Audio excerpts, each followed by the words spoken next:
Good morning po. Lianas Kapante, GMA News Online.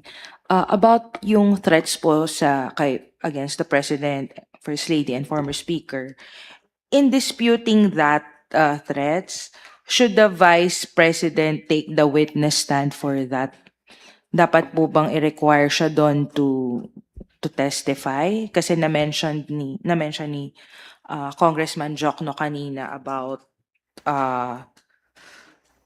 kasi siya mismo yung nag-utter nung words, nung threats, unlike yung ibang allegations na you would need documents for that and other mga receipts, ganun. Ito po kasi yung threat mismo, siya yung nagsasalita dun sa video.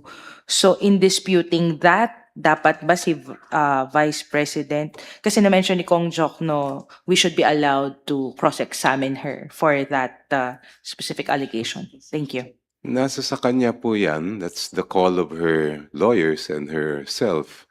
However, I think that for the court to have a full appreciation of what she's claiming, then the court, I think, would benefit from hearing her explain personally why she said those things that we all saw. Meron pong inalagay yung ibang tutor.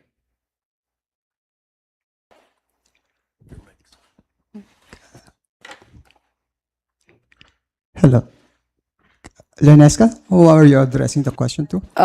Baka po yung ibang prosecutor would like to comment. Yung Kailangan ba siya mismo yung mag-dispute nung kanyang sinasabing, nung video, and siya mismo yung magsabi sa court na this is part of my freedom of expression. Thank you.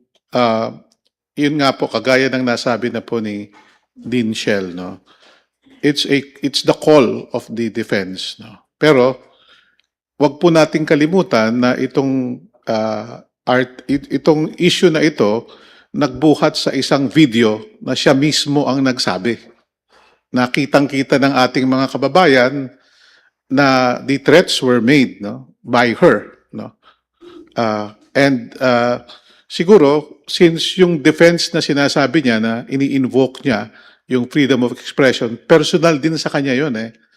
Mas convincing or mas kapanipaniwala siguro kung maririnig din sa sarili niyang bibig yung kanyang ini-invoke na depensa at magkaroon ng pagkakataon yung prosecution para matanong siya on cross-examination kung paano at under what circumstances niya nasabi yun.